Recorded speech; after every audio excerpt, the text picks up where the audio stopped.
Chapter 3. Regardless of the agenda of the other three men he was pulling this operation with, Tommy planned to get away with most of whatever was in Morrison's supply cache, cleverly labeled as a bank. All right, I'll go through it one more time. Barnes and I will bust into the bank from the rear entrance by the alleyway. Jacob will be our rear watch. He'll stand near the door with a clear view of the alley and guard our only exit. Finally, when we got what we need, Jacob will signal to Tommy for pickup. Yap. Tommy had no intention of leaving with any of these men.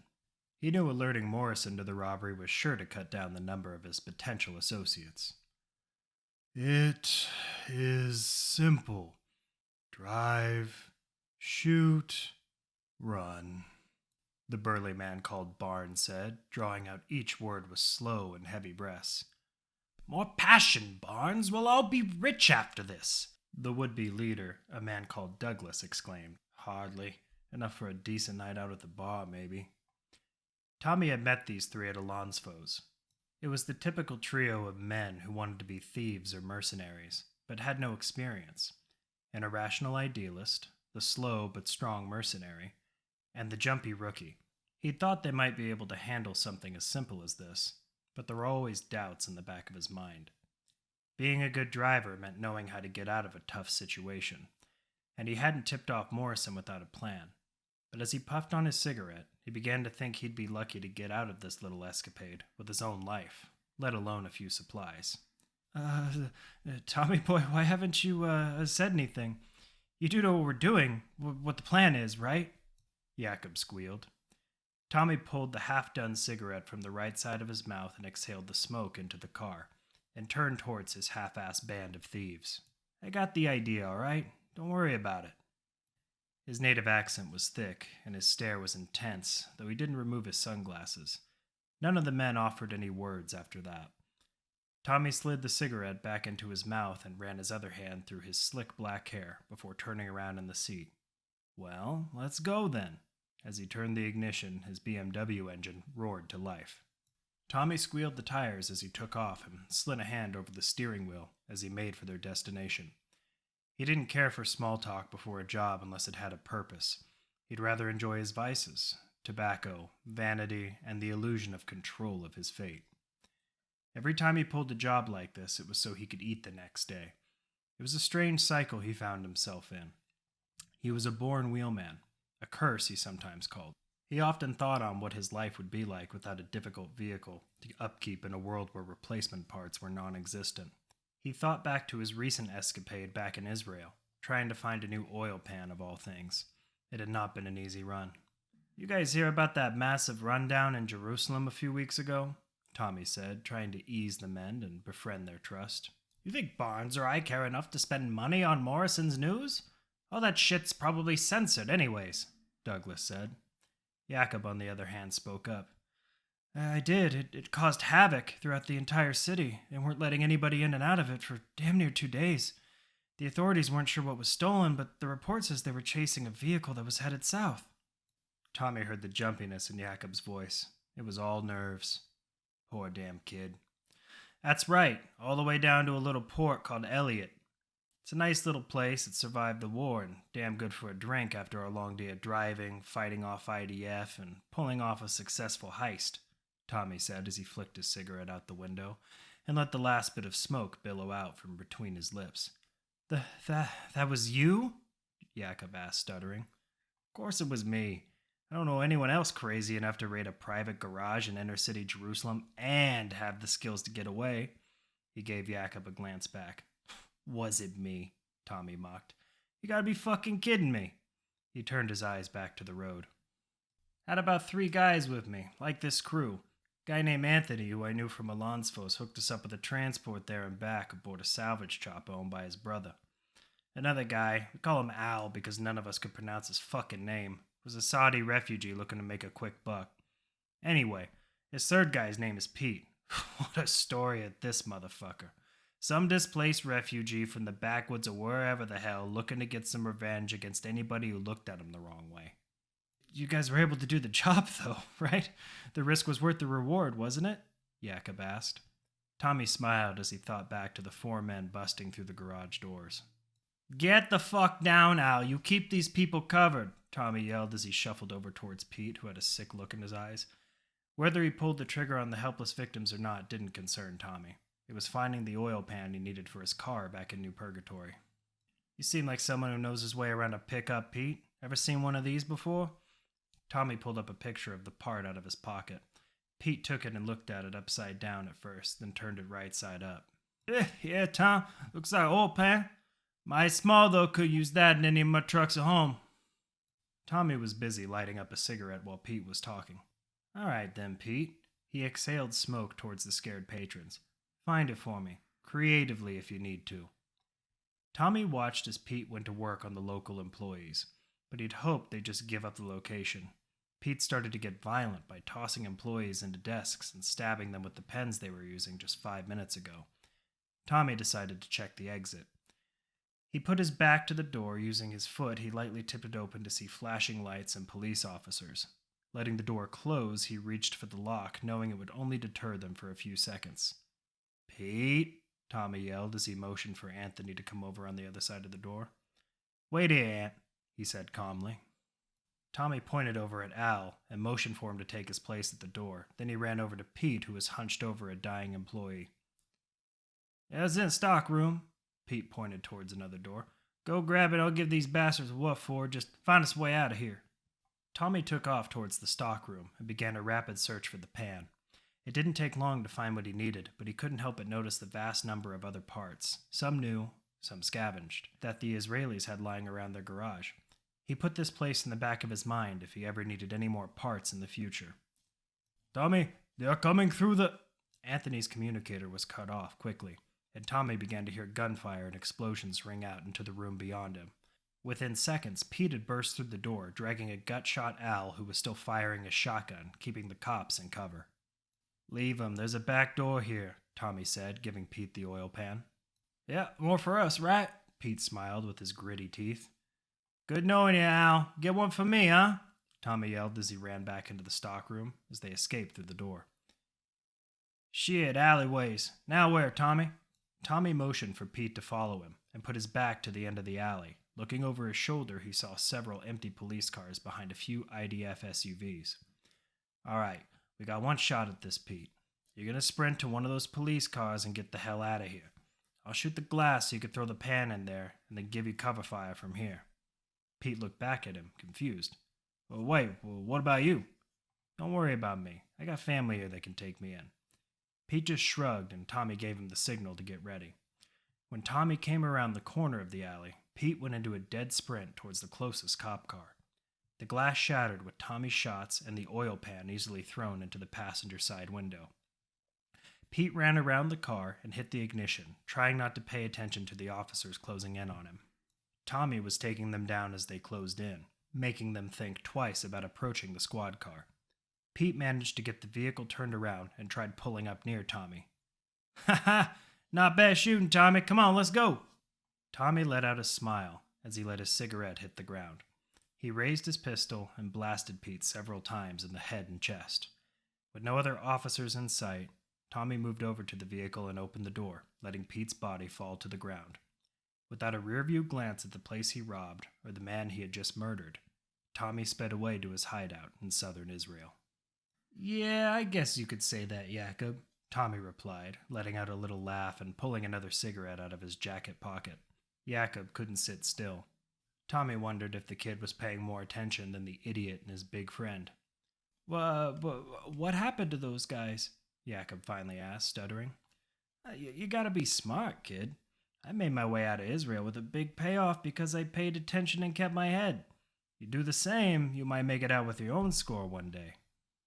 Tommy had a way of taking the edge out of his voice. It wasn't so much soothing as it was inspiring. He knew Jacob wanted to believe him. The kid did his best to stop fidgeting around in the back. Oh, glad to know we got a big shot backing us up, Douglas said with a smirk.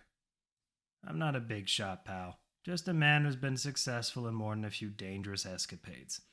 If we all have each other's backs, we'll make it through the next hour. It's not much farther, Douglas said, looking out at the ruins of the city. Look at all this damage. You'd think the nuclear weapons did hit the city. The roads were relatively clear aside from the occasional overturned car or fallen stoplight. Years had passed since the war, and Morrison still hadn't rebuilt some of the roads or half collapsed buildings. Tommy knew it could have been worse. A few quakes caused by the missiles slamming into the Cloudbreaker shield was nothing compared to the alternative. At least Morrison cleared out most of the main roads for travel. That's probably the only thing I can thank him for, Jakob replied. Yeah, he didn't do it for you or for me. Man needs clear roads for his troops. Besides, it's not like getting around this city is easy. Patrols stop everyone now. You can't just dip away in an alley or the other boroughs.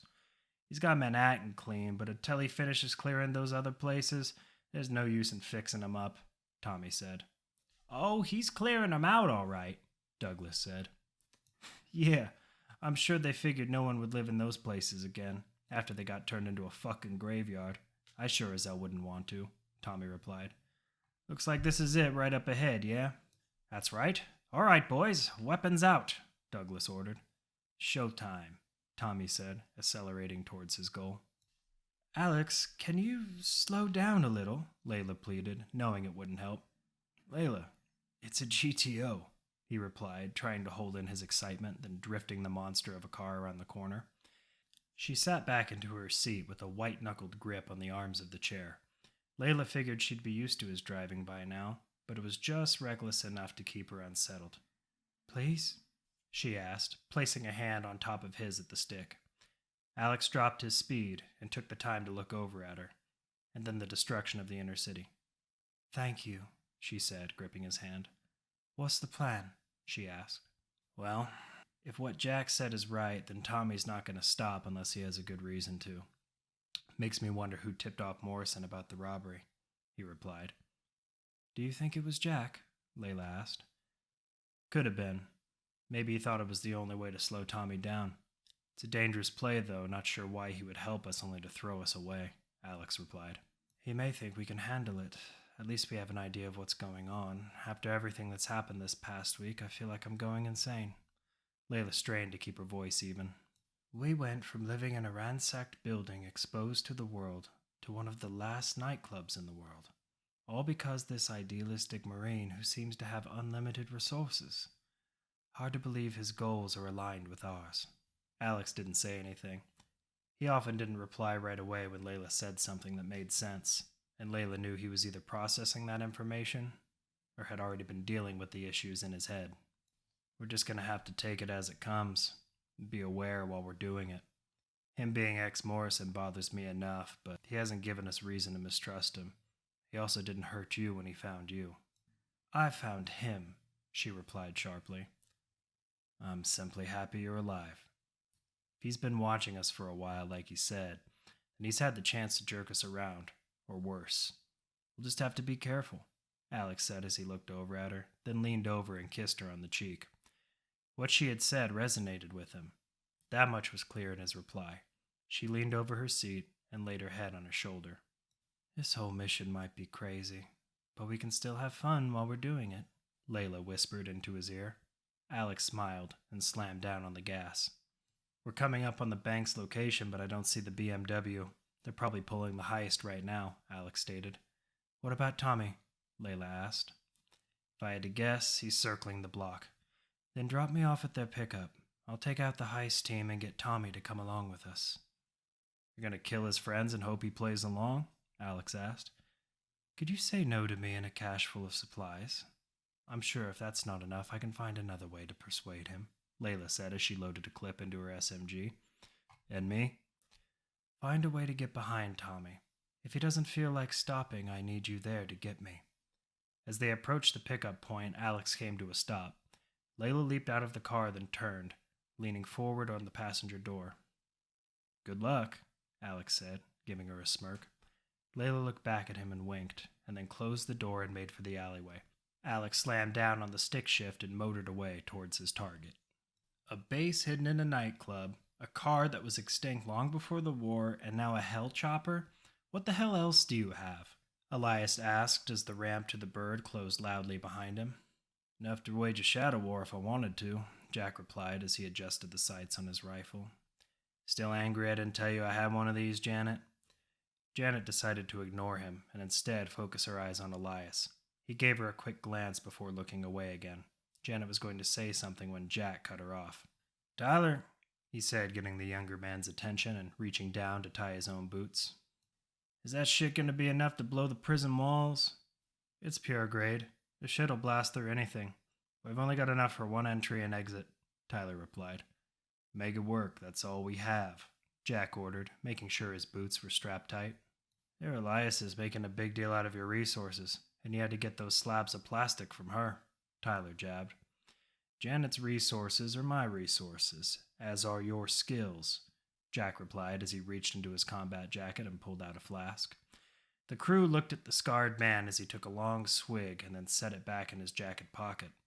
His emerald eyes were dim bulbs lit by the interior light of the hell chopper. Elias had been studying his apparel.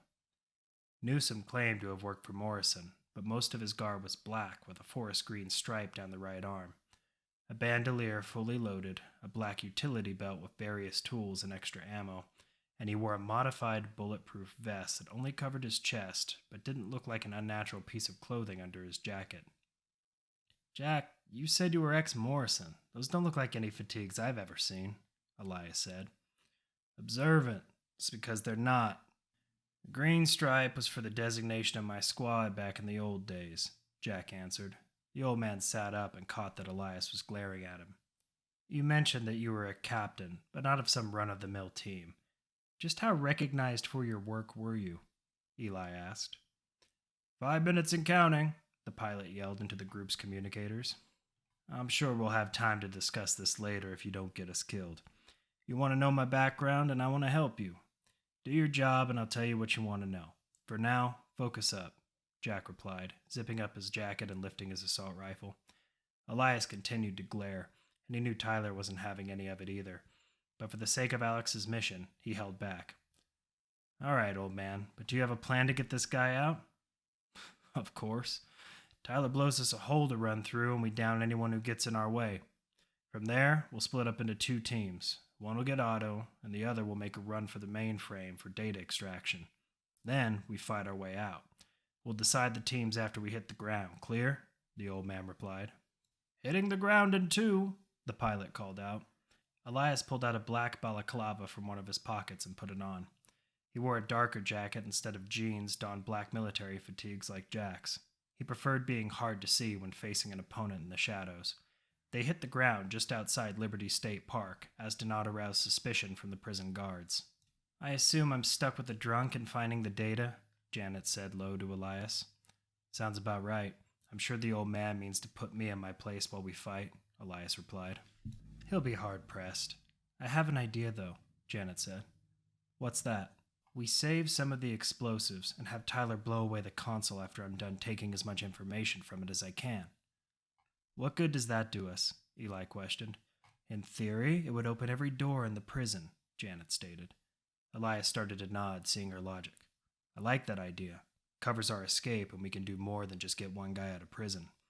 This could turn into an ugly mark against Morrison, and he'll be distracted having to find a way to round up the prisoners." "I don't like it," Jack turned and said. "We're all going to be targets, and I doubt the prisoners will stop to ask who set them free." "Yeah, well, hopefully we'll be gone by the time those charges go off," Elias shot back. "That means we're doing it." Jack gave the younger man a nod. "All right, kid, let's see if the plan pays off." Elias pulled his dark pistol from his holster as they neared the prison wall. There were guard towers inside the prison, but the team was huddled close to the main wall to not be caught under the tower's spotlights. "Keep moving along the wall. We need to get closer to the main complex," Jack whispered. The team all had their backs to the giant wall and moved in unison. Elias, followed by Janet, then Jack, and finally Tyler. "All right, hold here." Jack was looking at a map interface he had programmed into his watch. Tyler went to work placing explosives on what he thought to be the weakest point of the wall. Elias looked at Jack and Janet, who were double-checking their weapons and moving to a safe zone from the blast. Tyler looked back at Elias and nodded, and then the two sprinted towards Jack and Janet. The explosion threw Tyler and Eli lightly into the air, but they hit the ground hard. Elias picked himself off the ground first and then moved to Tyler. "Break anything?" he said, lifting his friend to his feet. The taller man coughed a bit before responding. "Oh, I'm good, buddy. Come on, we've got work to do. Elias sprinted towards the other two, who had already run through the blast. He aimed his pistol up and picked up his pace. As Eli ran through the opening, he saw Janet and Jack pinned down behind the slab of wall that had fallen from under the explosion. Instead of getting behind cover, Elias sprinted towards and vaulted over the slab, firing at the Marines that made their way down from the guard towers. Eli's first shot slammed into the helmet of one Marine. The second and third shots hit the next mark in the chest and legs. With no other targets in his immediate vision, Elias called out to his squad, "Into the prison, let's go!" The three came out from cover and more Marines appeared from around the far side of the base. Eli dove behind a statue in the center of the rec yard. Jack let out a flurry of fire at his new opponents, taking down one and then ran over to Elias's position, followed closely by Tyler. "Give Janet some covering fire, she's flanking right," the old man yelled. The three stood over and pelleted the Marines from afar, pinning them down. Meanwhile, Janet had sprinted behind one of the guard towers for cover. She lifted her rifle and picked off each target with ease. Janet trusted her aim, and the attachment she added after her trip north made killing the witless Marines easier.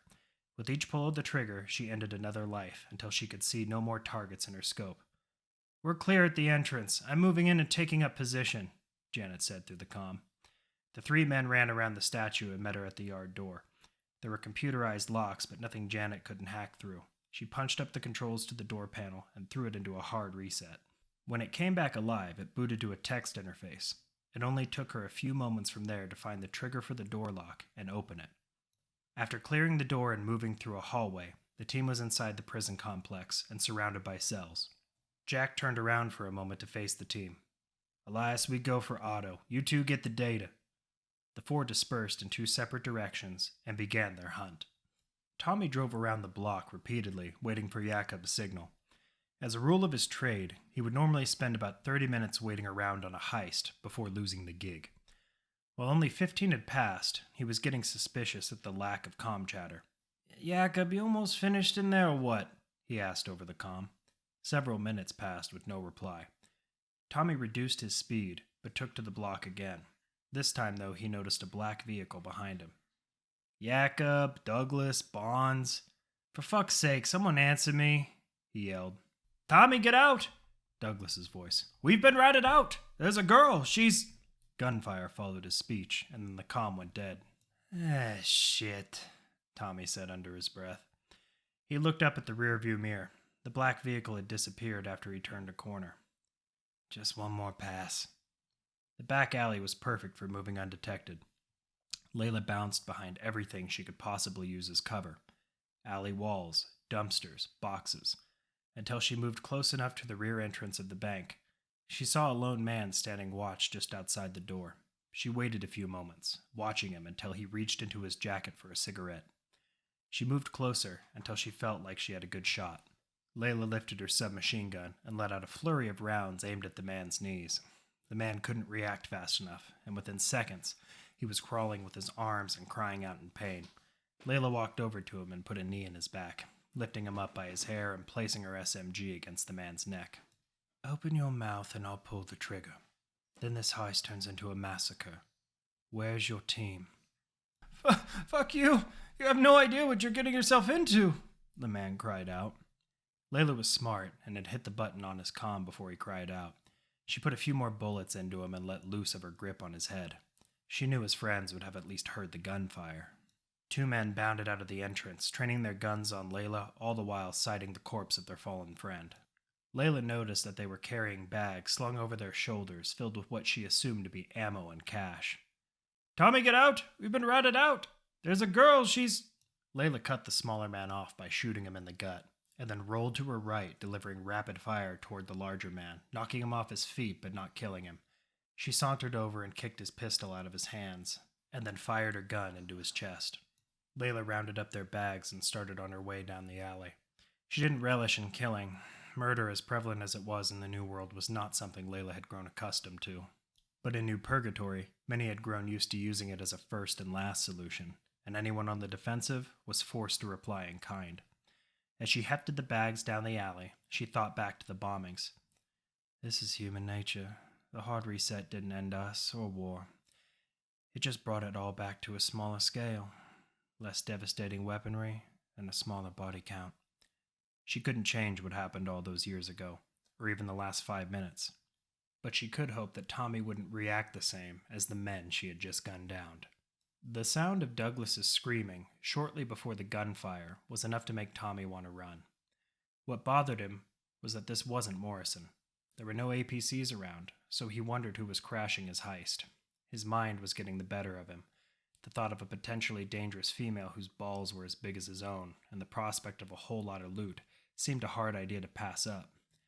He was at the end of his last go-around now, and looked again to his rear view. The mysterious black car was still nowhere to be seen. As Tommy neared the pickup spot, he looked up towards the alley where he saw a blonde woman, standing right where Jakob and the others should have been waiting if they weren't already dead. He rolled up next to her at a slow pace before finally stopping when she reached the passenger side window. The girl wore her shoulder-length white blonde hair down, her fatigues ended right before her visible hip, and then a tight black tank top over that. The 2 large bags Barnes had brought to the heist were slung over her shoulders, and sarcastically, her thumb was jutted out. "A hitchhiker, huh? That's an awful lot of gear for one girl." Tommy pulled his sunglasses down to his nose, letting her see his eyes. To his surprise, she lifted an SMG that was aimed at his torso.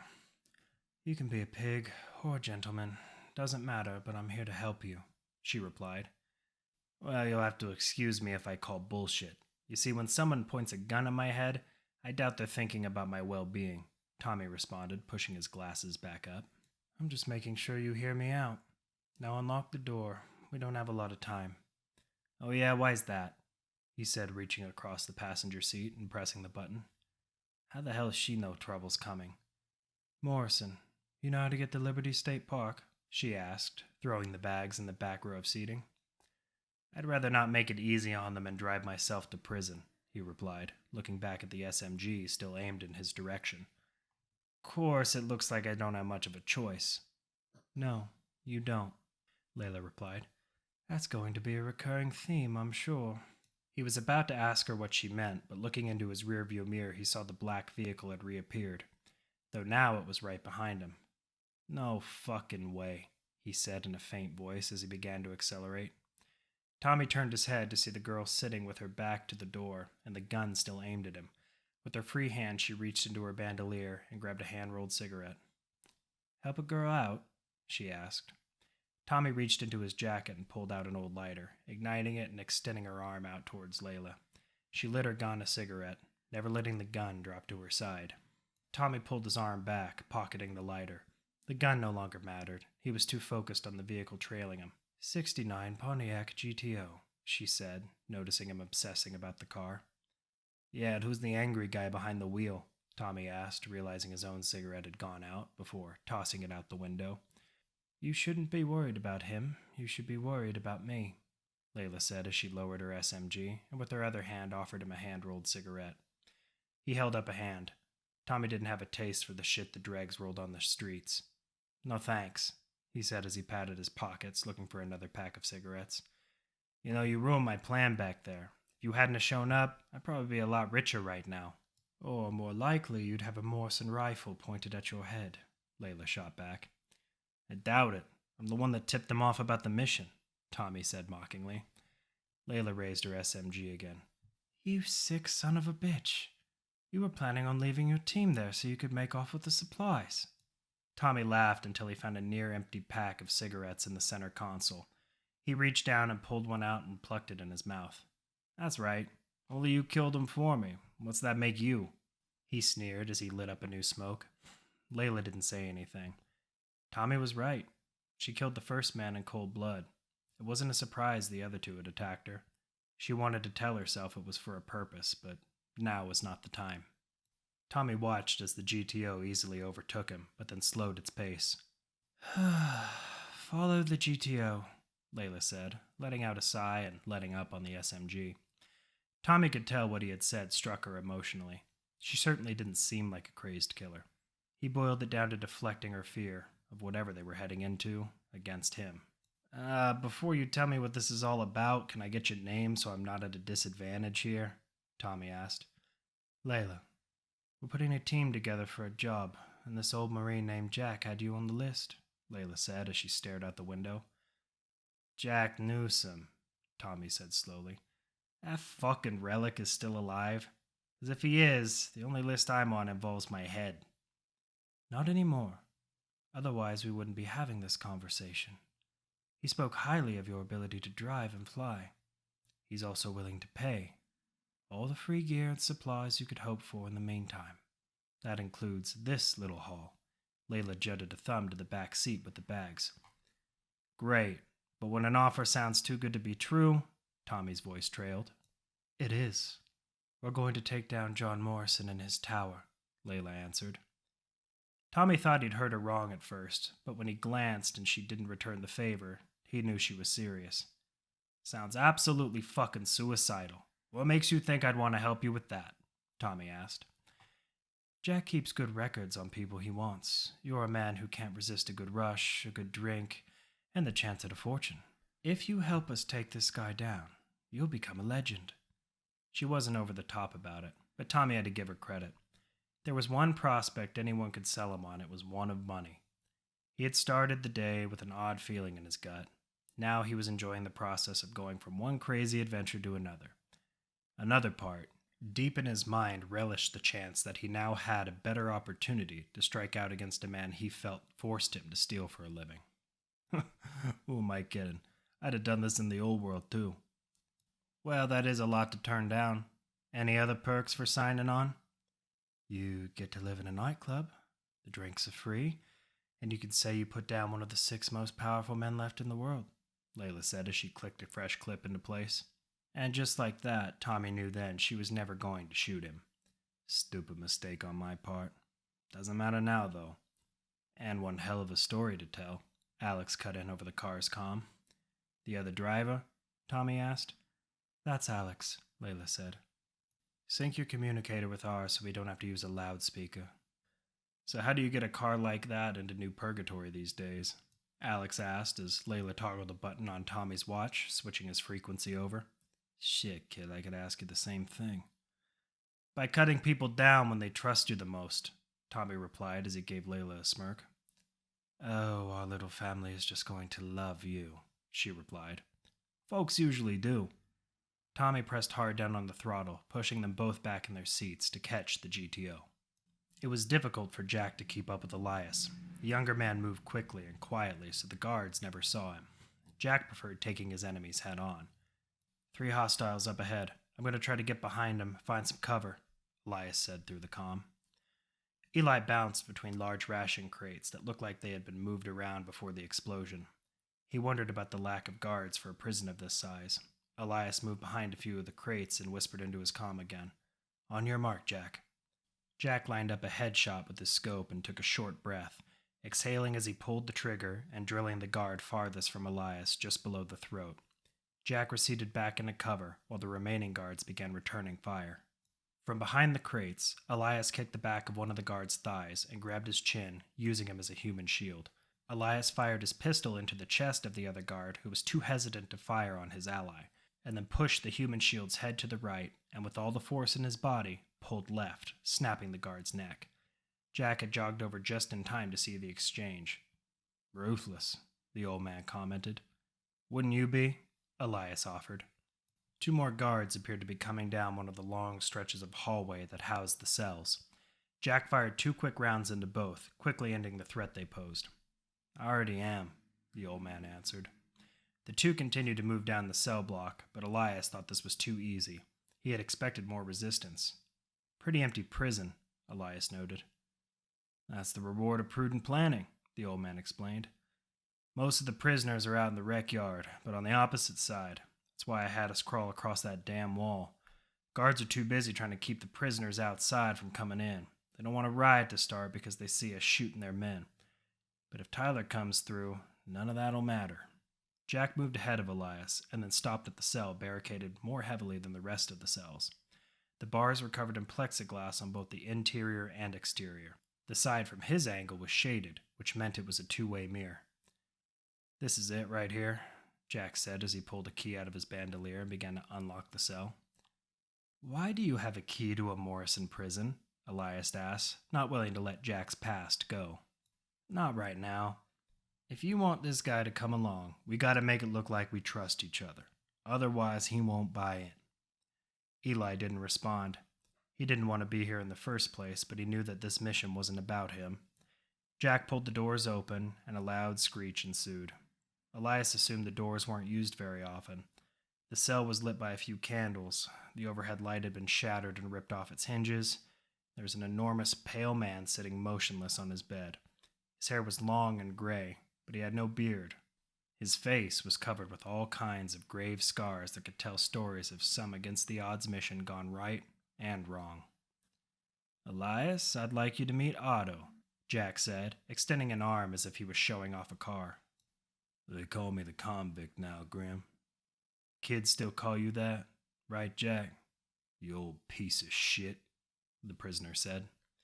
Elias could feel the tension between the two men was thick. He wondered what part of Jack's past he'd just stumbled into, but decided to let it play out. "I need you again, Otto. Time has come to finish what we started," the old man said. 10 years, Jack. I've been sitting in this fucking cell for 10 fucking years. And now you break me out 'cause you need me again?" Otto was as stone. He did not move or quiver, but his voice rose in anger. "That's not how it is, Otto. I didn't have a way to get you out without assembling another team. A good team. Not a bunch of trigger-happy mercs that'd get us all killed," Jack pleaded. "So you say, but your man here looks confused. You haven't changed much, you miserable old fuck. Still keeping kids in the dark so they have to rely on your old eyes." "What's he talking about, Jack?" Elias turned his head back towards the old man, resisting the urge to draw his weapon on him. "Otto here was a member of one of my teams before the war, during our attempted takedown of Morrison." "We failed," Otto interrupted, rising from his bed and looking over at Elias for the first time. "If that wasn't obvious enough. I stayed behind to buy the others more time to escape." "How'd they lock you up?" "Jack put together a profile on you. A brutal, scorched earth soldier. Even reports of you taking part in Blood Boil. Made you out to be the kind of guy who'd go down fighting," Elias asked.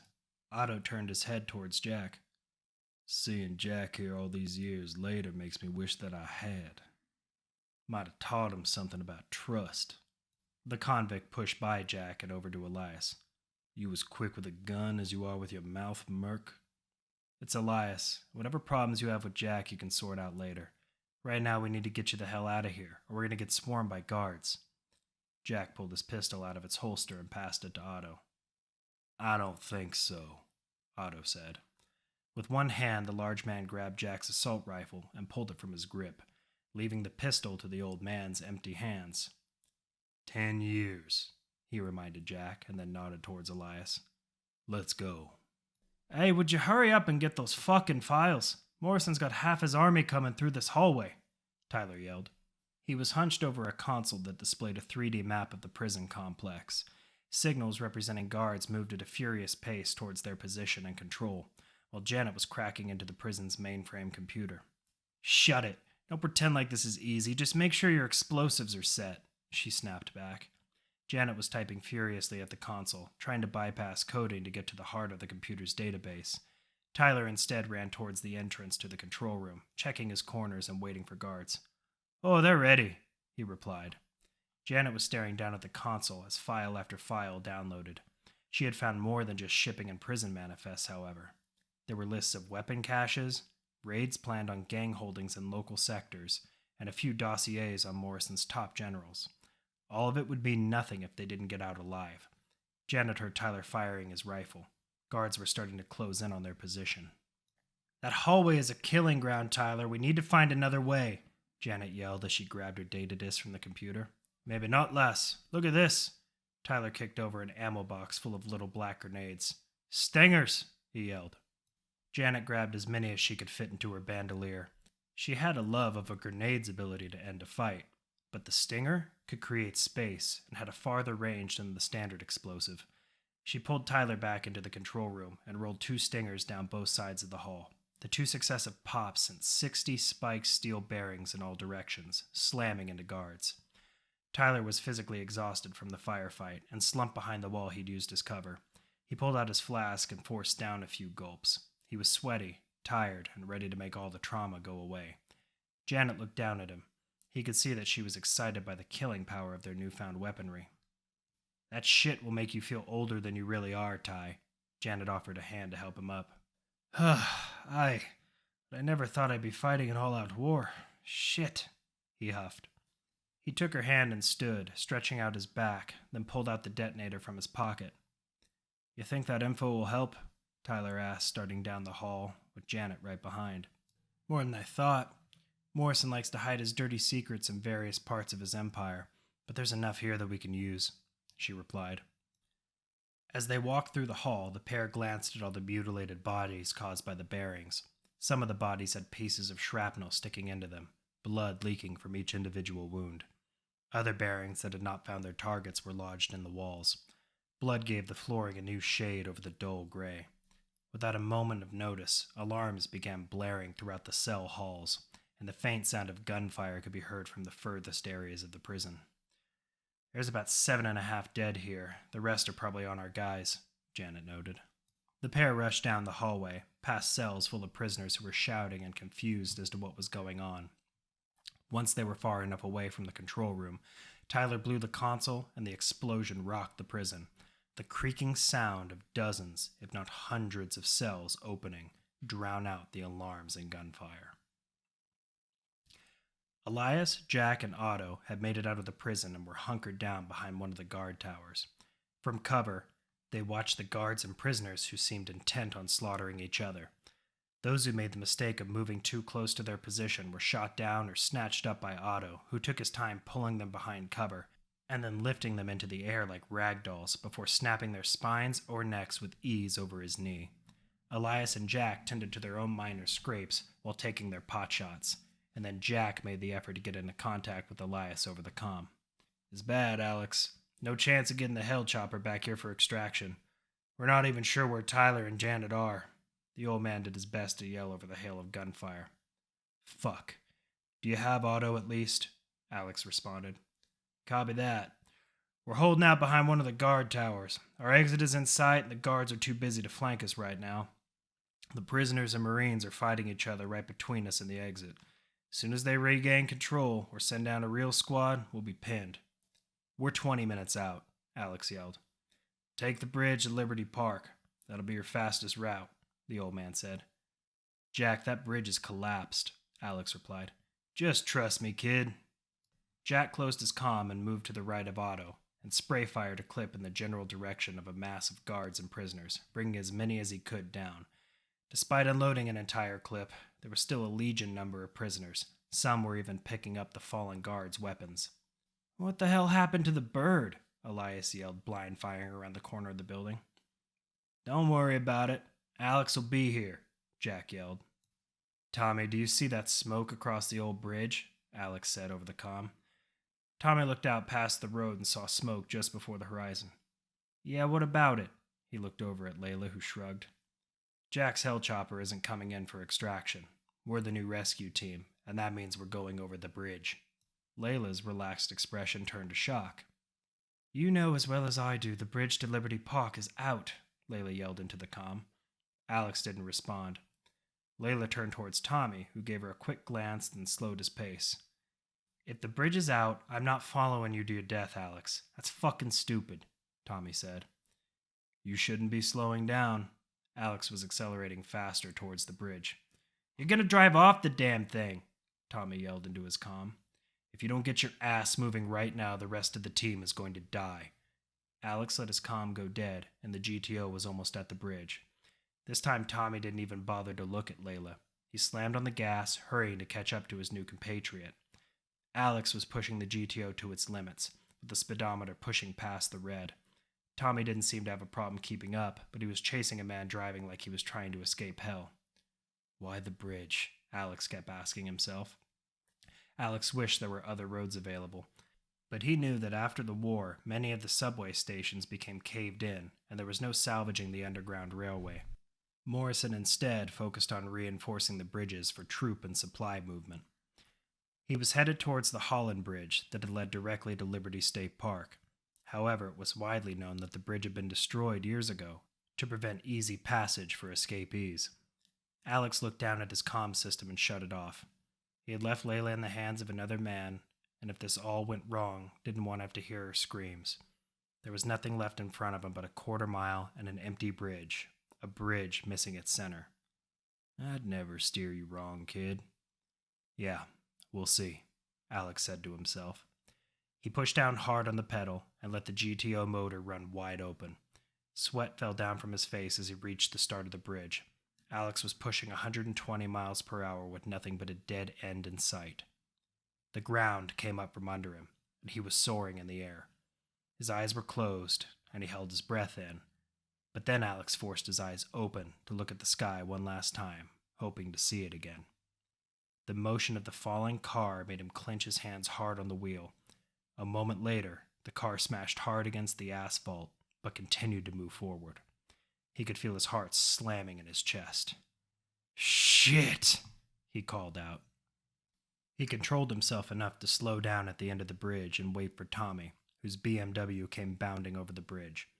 The second it hit the ground, Alex hit the comm. "You two all right?"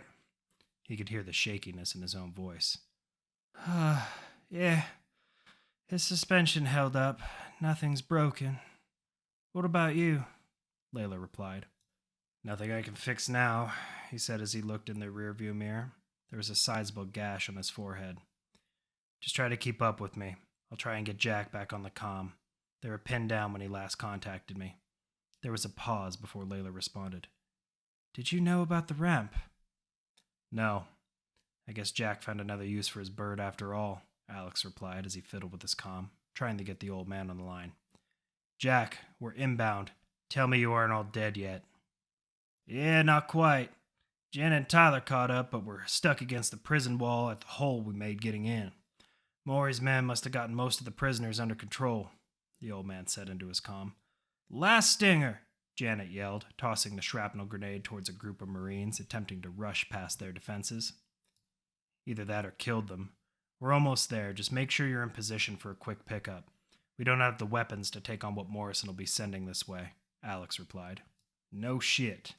His jeeps are probably on their way, but the bridge should have bought us some time," the old man said.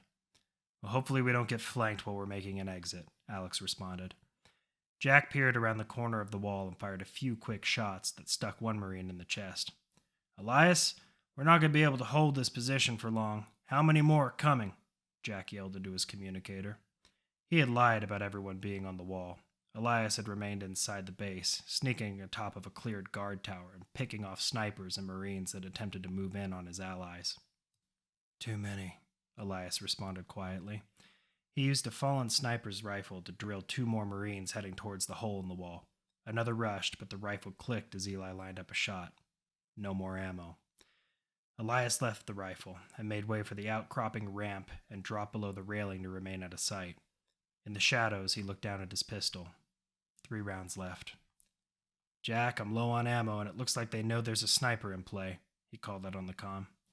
"Do you see the cars?" the old man called back. Elias stood and ran back towards the top of the tower. When he looked towards the road, he could see dust being kicked up into the air by 2 cars, 2 vehicles that had no place in post-apocalyptic New York City. Elias thought they were a beautiful defiance, a reminder of what the first 5 years of his childhood had been like, before the war, before meeting Alex, before using a gun instead of playing with a fake one. "Elias, they're sending another group. Do you see the cars?" Jack asked again as gunfire rang out in the background. Elias responded while making his way towards the ladder that led up to the tower. "They're almost here. I'm coming down the tower and heading towards the exit." "You better run fast. The guards are pushing hard," the old man yelled. Eli sprinted hard and down the circular ramping until he reached the end. Ahead, he could see Jack and Janet move back into the prison, being covered by Otto and Tyler. Part of the collapsed wall left a column just big enough for 2 people to take cover behind. Jack got there first, drilling a couple rounds into the large force slowly enclosing on their position. Janet stayed low and grabbed a few clips off fallen Marines to replenish their supply, then moved to Jack's flank. To the team's left, a group of Marines were pushing towards the 2. Elias saw them first. He sprinted towards the fallen column and hurtled over it, lifting his pistol and firing 3 shots into the group of guards. 2 fell immediately, and another was struck in the neck, taking him out of the fight. "Let's go!" Elias yelled as he ran past Jack and Janet, who quickly followed him. Otto and Tyler provided covering fire, while the other three escaped through the hole. "Here," Janet said as she rounded the blast on the wall, placing a few pistol clips into Elias's hands. "That's for saving our asses just now." Her face was dripping with sweat. She had a few cuts and scratches on her cheeks and forehead. "You all right?" Elias asked as he reloaded his weapon and watched Jack turn the corner again, giving him more covering fire. "I'm fine. The old man is doing most of the work. Bastard is determined to get more kills than me," she replied. "He has more to prove," Elias said. He gave her a quick pat on the shoulder, then headed over to the wall to give Jack and the rest some fire support. Otto grabbed a guard who bounded around the corner, slammed him to the ground, and proceeded to beat him to death with his rifle. Tyler looked to have taken a hit, but was continuing to fire his rifle. "Jack," Elias yelled out, "grab Tyler and get to the street. We've got your back." The old man responded by holstering his pistol and grabbing Tyler off the wall. Otto moved towards the blood-stained wall where Tyler had been. "Shit," Otto said to himself. "Alex, Tyler's been hit. Where the hell?" Jack began. The screeching of tires from both vehicles hushed all speech. Otto was quick to lift Tyler from Jack's grip and hustled him towards the BMW, getting him inside and out of the fight. Alice could see Elias and Janet still hunched up against the wall and brought the GTO in closer while the others packed into Tommy's car. Janet took off first with Elias watching her back. He fired a few extra rounds past the hole, then took off in a sprint just behind her. While the BMW began to take off, Janet jumped into the makeshift back seat and Elias took shotgun. Alex slammed down hard on the gas, then looked over at his friends with what looked like a cigarette in his mouth. "This guy knows too much about us," Alex said, exhaling smoke. He watched Elias try hard to catch his breath. Alex reached for the center console and popped it open. There sat half a dozen rolled cigs and a flip lighter. "Gonna cigarettes? I want one too," Janet said, just as Elias reached into the center compartment. "It's about to get a lot worse. We've got jeeps on us," Alex said. Janet took down half her cigarette in one long drag, letting the smoke pour from her lips as she spoke. "You did well up in that tower. Can you shoot in a moving vehicle?" "Wait, what tower?" Alex quickly interjected. "What, Jack didn't tell you?" Elias replied, taking a long drag of his own. Alex finished off his cig and then threw it out the window. "No, he didn't." His anger for having to lead his friends into a possible death trap was boiling over in the worst way. "Hey, your friend's a damn good shot, Alex. You might not like it, but Elias' sniping in that tower bought everyone on the ground more time," Janet cut in. Alex shifted his focus back to the job at hand. "Tommy, I'm thinking we take the Lincoln Bridge back. It's a long ways off, but it should give us plenty of time to shake these guys." "Better do it quickly. I can see them behind us," Jack replied over the comm. "Motherfucker," Alex said to himself, punching the throttle hard and lining up with Tommy as Morrison's chain gun jeeps began to arrive behind them. Tommy turned hard down a quake-torn avenue and tried to ignore the destruction surrounding him. Elias and Janet were attempting to strike their pursuers by leaning out of the GTO and firing back. "How are you going to lose them, Alex?" Tommy said over the comm. "I'm going to see if I can try to get them to follow me through one of these side alleys." "What should I do?" Tommy asked. Janet leaned back inside the GTO and yelled, "You're supposed to be a driver. Do your fucking job." Then she leaned back out, immediately firing and hitting the passenger in the closest jeep. "Make way for Lincoln and get back to base. Once we're done with these guys, we'll catch up," Alex answered. Tommy didn't reply, but the BMW's speed increased down the stretch of road until it was out of Alex's sight. He dropped his gearing and turned down a tight alleyway. In his rear view, Alex could see that 2 of the 3 Morrison Jeeps broke off and followed them in. Elias and Janet were forced to lean back in. "No room," Elias yelled out, looking behind him. "That gun will tear us apart." Alex pushed the GTO's speed. 65 through broken alleyway after broken alleyway, while minigun bullets rained hard on the car. "We need to get out of this alley," Janet yelled. There was a turn up ahead, and Alex intended to take it, though he had no idea where it might lead. The gunner's bullet slammed hard into the rear of the GTO, shattering the glass. "Hold on to something," Alex yelled. He pushed down the clutch, forced the stick shift into a lower gear, then pulled onto the e-brake. The rear of the car began to swing to the left as it came out of the alleyway. Once the GTO was sideways, Alex forced the tires left. As the vehicle drifted, Janet popped out of her window, sighting the driver of the nearest Jeep. The driver had nowhere to maneuver in the alley. Janet took a short breath and fired 2 quick shots. The first pierced the steering wheel, locking it into place, and the second shot struck the driver in the throat. As the GTO straightened out, Alex began to speed away. The 3 looked back for a moment to see the same wheel-locked Jeep roll out of the alleyway. The one behind it couldn't escape the wreck in time and slammed into its undercarriage. Elias pulled himself out the window to view the destruction they'd left behind. "Huh, what a view," he yelled, pulling himself back in the vehicle, looking towards Janet. "That was a brilliant..." But then he was cut off as another Jeep thundered quickly down an adjacent alleyway and slammed into the rear of the GTO, sending it into a spin. Just above the squealing of tires, the group could make out the sound of a chain gun warming up. Alex slammed hard on the gas as to try to regain control of the vehicle, but when the spinning stopped, so did the car. The 3 were now looking down the sight of a heavy weapon. "Get down!" Alex yelled out, ducking as best he could near the pedals. He could see Janet trying to do the same behind the driver's seat. He saw that the heads of the chairs had been ripped apart by the bullets. It wouldn't be long before the rest of the GTO was equally torn to shreds. "Wait!" Alex yelled. He grabbed Elias's pistol that had fallen near him and leaped out of the car. The gunner heaved the chain gun sideways, but Alex was quicker.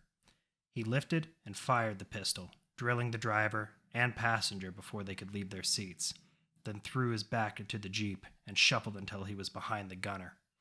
Alex pushed off the Jeep and delivered a kill shot to the gunner's head. Alex breathed in heavily and let it out. He looked around. No more Marines, and he couldn't hear any more Jeeps closing in on them. He ran over to help Elias and Janet emerge from the GTO, now inoperable. "Psycho move," Janet commented, spitting off to the side as she pulled herself out the window. "Yeah, no shit," Elias raged, giving Alex a hard push and watching him fall to the ground. "What the fuck was that?" Then Elias looked down to see the large wound in Alex's left shoulder. Alex lifted a hand to cover it up when he saw his friend notice. Elias bent down and grabbed his pistol from his friend's hand. "He nailed me when I got out of the car. Lucky I still have my arm. It'll be fine. I've still got the one that shoots," Alex said through gritted teeth. Janet came over and helped him up, though Elias was still angry that his friend had been so quick to put his life in danger when there could have been another way. "Someone can patch it up when we get back. Let it go," Alex said. "If we're able to make it back," Elias's voice was doubtful. "How in the hell did that work? Did we just break into one of Morrison's prisons and live?"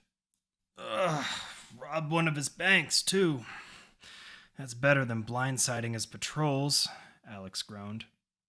"How bad was it?" "About as bad as the stadium, but we could shoot the prisoners if they got in our way. There are fewer fires, too," Elias replied. "You 2 survived Yankee?" Janet asked, helping Alex over into the Jeep. "Yeah," Eli replied. "They trick people inside with food and water." Janet set Alex in the back, then slammed the door of the Jeep. "That was late into Blood Boil. I guess some people never learn," Janet responded, hopping into the passenger seat while Elias did the same on the driver's side. That hurt Elias on the inside. There was a real hope that Morrison was going to help his people after what happened to his father. Whenever Alex and he discussed it, they were happy to be alive. It was a stupid mistake he hoped he wasn't making again every time he intentionally put himself in harm's way. "Not the best day I've lived to see," Eli muttered. The Jeep lumbered slowly as they left the crash scene. Janet decided to change the subject. The massacre at Yankee Stadium had been a bloody mark during Morrison's Blood Boil campaign, had signaled the end of the massive slaughters that lived up to the operation's namesake. "Do you know anything about the other people Jack has on the list? I haven't had a chance to look at it yet," Janet asked, looking back at Alex, who was digging through his jacket pockets with the arm that still worked. "Just the names," Alex replied, finding a Ghana cigarette in the lowest pocket of his bandolier and placing it into his mouth. "If they're like you, then they're people he knows, maybe even trusts. I had a feeling he wasn't picking random mercenaries." "If it ends with Morrison dead, then Jack can put whoever the hell he wants on that list," she replied, spinning back around in her seat. For a while, the roads and buildings seemed to blend into one another. Many buildings were still in major disrepair from the quakes. These were areas that Morrison and his soldiers hadn't reached for construction just yet. Alex knew they were devoid of life. Johnston might be important to get sooner rather than later, Alex, Elias noted as he made a quick turn right, then left back on the main road towards the bridge. Ugh! Who's that? Alex asked, grunting in pain. Dellen Johnston, Janet replied for Elias. He was a field doctor for the Special Air Service. He saved my dad's life a few times. Wait, what? Alex let his hand leave his shoulder, but blood started to run down his jacket. His head was feeling lighter every second, so he let his body crash back to the seat. Get a tourniquet on his arm so he isn't dead by the time we get back, will you? Elias asked, looking over at Janet. She ripped a piece of her shirt off and hopped into the back seats. I'm sure Blondie would never forgive us if you came back maimed, she mocked, tying the cloth hard around Alex's shoulder. I don't think I could forgive myself either, Elias added as he spit out the window. How long ago did your father serve? Janet finished tightly wrapping the piece of cloth on Alex's shoulder. He was breathing lightly, but sweating heavily. She knew shock had a way of making the mind run in 1,000 places at once. The Ghana wasn't helping either. 10 years ago, she said, jumping back into the front seat. When Jack and I broke Otto out of his cell, he was reluctant to come along. He said he'd served with Jack before, that he'd been left there to rot for the same amount of time. He let that last part hang as he swerved around a pile of debris in the road. Janet refused to look at him. She, like Elias and Alex, had been thrown into an impossible war. Jack Newsom was at the nexus of it all, keeping his information to himself until it suited his purposes. It's been a while since I've talked to Jack. First I get a call telling me to come to the world's largest graveyard in the post-nuclear war, and now I'm fighting alongside two people I've never met. Janet grabbed Alex's cigarette out of his mouth and began to smoke it herself. Jack had an entire team once. They tried to do what he sold you on. They wanted to kill Morrison in his tower. I'm not surprised that he wants some of his old team on that list. She only took a few short drags before passing over to Elias. Do you know what happened? Why they failed? He asked as he took a finishing drag from the cigarette. Yeah, my dad died, she answered sarcastically. Elias regretted asking that question and turned to her to apologize, but her gaze was focused on something else. At the apex of the bridge, it was easy to view the southern half of the Manhattan Island. The buildings there remained intact, or were rebuilt and used by Morrison to house his rich supporters. But one building towered above them all. What had once been the strongest image for a sleepless city was now the fortress of a nightmare it could not wake up from. Janet didn't let the building out of her sight as they crossed the bridge and even continued looking in its direction after it had been eclipsed by other buildings. Elias decided to let the conversation die and spent the rest of the drive recounting the tactics of Morrison's forces. When they arrived back at Alonsfo's, Elias was surprised to find that most of the team had already drifted somewhere else. Layla, however, was seated at the head of the desk, slumped over it, asleep. Janet hauled Alex in with his good arm over his shoulder. He had passed out for the rest of the ride but was stirring. Janet laid him out on the table as Elias placed a hand on Layla's shoulder. Layla, Elias began.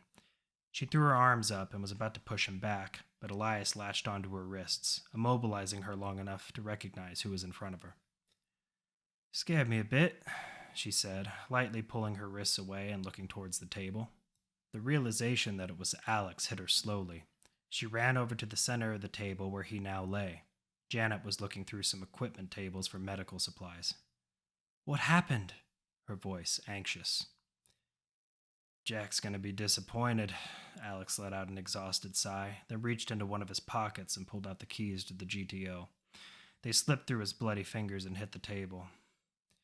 He got a little too brave when we were making our getaway. Decided to take a chain gun head on, Janet yelled from across the room.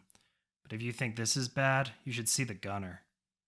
Janet finally found an incision tool and medical gauze. Layla took the keys from the table, then pulled off Alex's jacket and shirt to reveal the wound. All the movement made him pass out again. Layla watched his body hit the table hard, then walked over to Janet, who was still facing the equipment table. Can you patch him up? Layla asked. In the same moment, the lighting overhead flickered off, then back on. Janet looked up at the ceiling for a moment before turning to Layla. Yeah, if we don't have any more power outages like that, I think I can take care of it. I'm going to spend some time down in the bar. I don't want to look at him right now, Layla replied, wearily. It had been a long day, and in her mind, Alex had almost thrown away his own life without any regard for her. Alex was too disoriented to take note of the situation, but still watched her as she passed him by without a glance. Elias still stood at the head of the table, shaking his head. When Layla had left the room, he called out to his friend. It'll be fine, Alex. Alex let out a groan, but it didn't warrant any response. Not one that would keep Elias away from a shower any longer, anyway. Elias toweled down his hair and body and tossed on some clothing that Jack must have assumed would fit him well.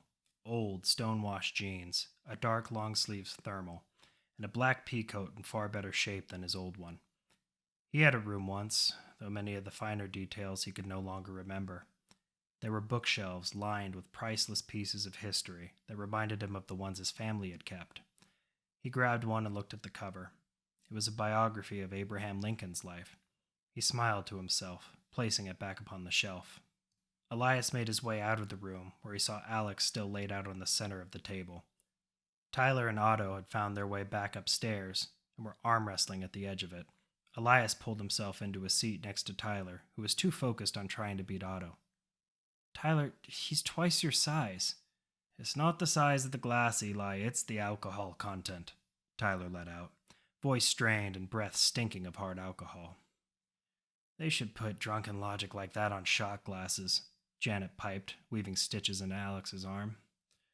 Or at least his headstone, Elias added as Tyler's arm was finally slammed down to the table. Fine thing that I already have it tattooed on my ass, Tyler replied sarcastically, stretching out his shoulder, then setting it back in front of Otto. I'm not done yet, you big fucker. Otto looked back at him stone-faced, putting his arm back on the table. Try not to kill him, Otto. He means well, Elias said as he got back up and went over to Janet, who had finished her stitching and was now smoking a large cigar. Doesn't smell like Ghana, he said, looking down at his friend who was still passed out. It ain't. Her tone was purposefully harsh. She was feeling anxious. Deflecting it into anger was an easy fallback. My dad used to love these things. He'd chew on them for hours. I always loved the smell. It was always on his clothes when he'd come home, she explained. She breathed in heavily, then exhaled the smoke in Elias's face. He embraced it. It had a sweeter smell to it than most tobaccos he'd had. Smells like grapes, he commented. Sometimes you get lucky and find old gas stations that haven't been looted yet. She held it up and passed it over to Elias. Alex is going to be fine. I can't imagine you came over here to talk about more than that. She plucked the cigar from his mouth as he finished his drag with her fingers. Elias let the smoke pour from his mouth before responding. That's just it. I was looking for someone to talk to, and you're the only one, he smiled. Yeah? You think that might be for a reason? She said, coldly turning her head back to him and making her way over to one of the weapon benches on the side of the room. I do. Otherwise I wouldn't be over here asking you questions. He moved beside her. She had started cleaning one of the pistols on the table, unaware that it belonged to Elias. Don't like people who separate themselves from the pack, that it? Is there a team dynamic you're trying to instill in me? She asked as she took the weapon apart. That's for Alex to worry about, not me, he replied. Uh-huh, she said. I also wanted to apologize for what I brought up in the Jeep. Elias had a tough time trying to look at her as he said that. He had a feeling she wasn't the type that took sympathy well, but it was the right thing to do. It reminded me that I had a cigar hidden away in an ammo box, so, thanks for that, I guess. Janet was rubbing hard on the exterior, but the odd carbon scarring on the gun wouldn't go away. What the fuck is this? Something I found in Yankee, Eli said as he started putting it back together, grabbing the barrel from her hands. I'd have left it. If it rusts, it's going to jam on you one day. Janet turned around and propped herself up on the table, grabbing her assault rifle that lay on the cabinet above it. Then that will be the day I die. Some memories have more meaning than efficiency, Elias said. Not if you're dead, Janet replied while pulling the magazine out of her rifle. I guess Jack was telling the truth about you. Suppose it's not surprising that you went on a mad killing spree after you found out about your father, Eli said as he snapped his gun back together. He watched her as she unloaded and reloaded her rifle. He found her attractive, and her attitude seemed to add to that. The give and take he could handle. She lifted her hands and tied her black hair into the ponytail that she had worn earlier in combat. 20 Marines all caught up in a warehouse. And this. She pulled back the slide on her rifle, signaling it was ready to fire. He wanted her attention, so he put a hand on her knee. Any other person, and Janet would have knocked out their teeth with the butt of her gun. But it wasn't unpleasant, so she let it pass. I might not trust Jack, and we may have different methods, but I am glad he wanted you along on this mission. Now we've got one more reason for stopping Morrison. Elias withdrew his hand and was about to walk away, but Janet hopped off the table and stopped him, grabbing his wrist hard. Hold on. It's not just about my father anymore. It's about getting what I deserve and dishing out all the punishment I can on that asshole and his fucking army. Her voice was tense, but with her point made, she loosened her grip on Elias's wrist. He leaned his head down towards her ear. Well, by the time this is over, you'll have had plenty of that.